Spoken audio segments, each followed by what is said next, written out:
safe in my community because, like, I don't know, it's like, when, like, for example, if somebody was a shootout or something, I wouldn't be scared. It's like, it'd be normal for me. Like, it became like a routine on my life. Like, if they shoot, like, it wouldn't matter to me. Like, I wouldn't really care.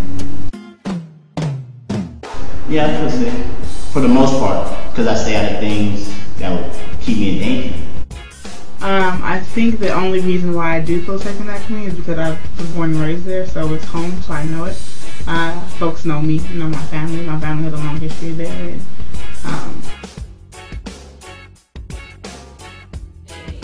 And what we did was we went to our classrooms here specifically. We are 5th through 8th grade here. And we asked our students to draw these trees. In the middle of the tree, we have 3 life-changing events. We asked students to write about. The fruit represents who they wanted to be. And so on the back, and this is again 5th through 8th grade,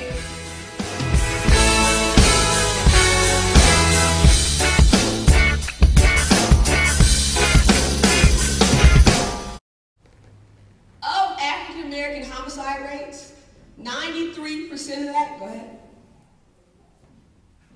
is black on black crime.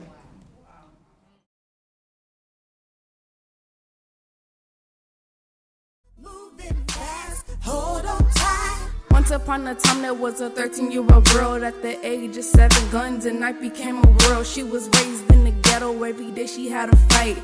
Mom was never there and no one guided her life. She put her character first before her reputation. She's lost and she's scared and can't deal with the frustration. No one ever cared and no one ever liked her. To get the revenge, everyone tried to fight her. She had a boyfriend who grew up on the block.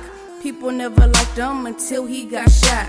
Now she's really thinking about starting her life over. But daddy always hates her, especially when he's sober. He say she got body, but she don't have the waist. She try to run, but her virginity fades. Now she's all alone and she's afraid to fight the future. She can't hold it down and can't deal with this torture. Hang on to the world. It's like that. People are just down in the corner, just hanging out with somebody that's beefing with somebody. And then something goes off and, you know, that person is getting hit with a bullet or in a fight just because they're there.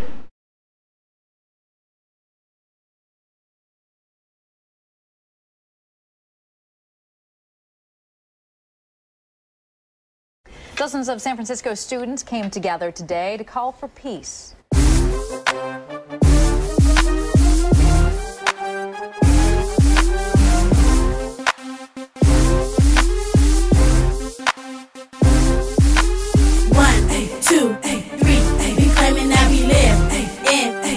Everybody say, we the kids that's gon' live in peace. We the kids that's gon' live in peace.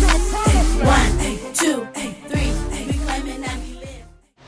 I remember walking in the streets of Bayview with my mother holding her hand.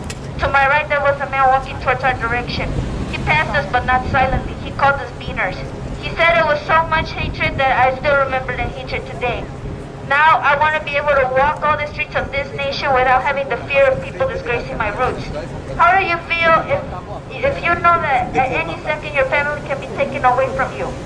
I want people not to worry each day about that because they know, because they are now equal.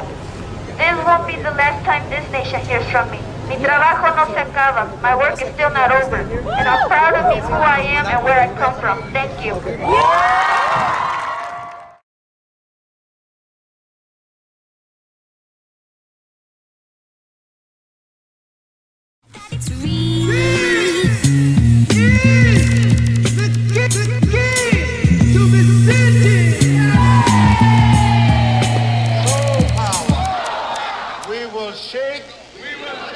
The very foundations of this unjust society and put an end to poverty as we walk together. They are trying again in the Bayview. Clergy, youth leaders, community members, and police are planning to sit down tonight to talk about what can be done to make that neighborhood safer. Unlike last month's acrimonious town hall meeting, organizers hope this one will be about collaboration. ABC 7's Carolyn Tyler reports from San Francisco.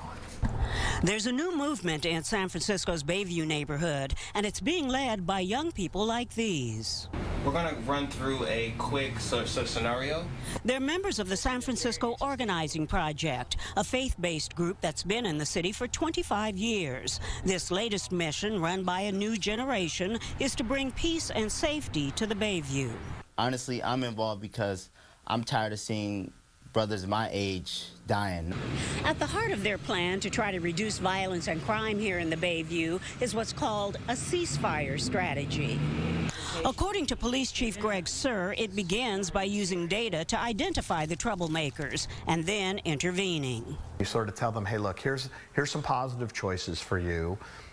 Jobs programs, re-entry things, or here's the law enforcement side, and you pick. The chief says the department has practiced the strategy to varying degrees over the years. The young people think this time may be different. Before it was more driven out of like the police department or driven by political interest, but this is really driven by community passion. Stephen Leeper is helping to organize a meeting tonight at the KIPP Bayview Academy and says it was planned before last month's officer-involved shooting. At a town hall meeting after that incident, the police chief was booed.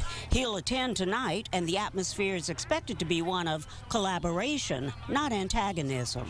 As opposed to pointing fingers and trying to place blame, we see the police department as an essential component to bringing peace to our communities. They call the ceasefire strategy a bold step, but it'll take dedication, cooperation, and money for services to make it work. In San Francisco, Carolyn Tyler, ABC 7 News. The time when people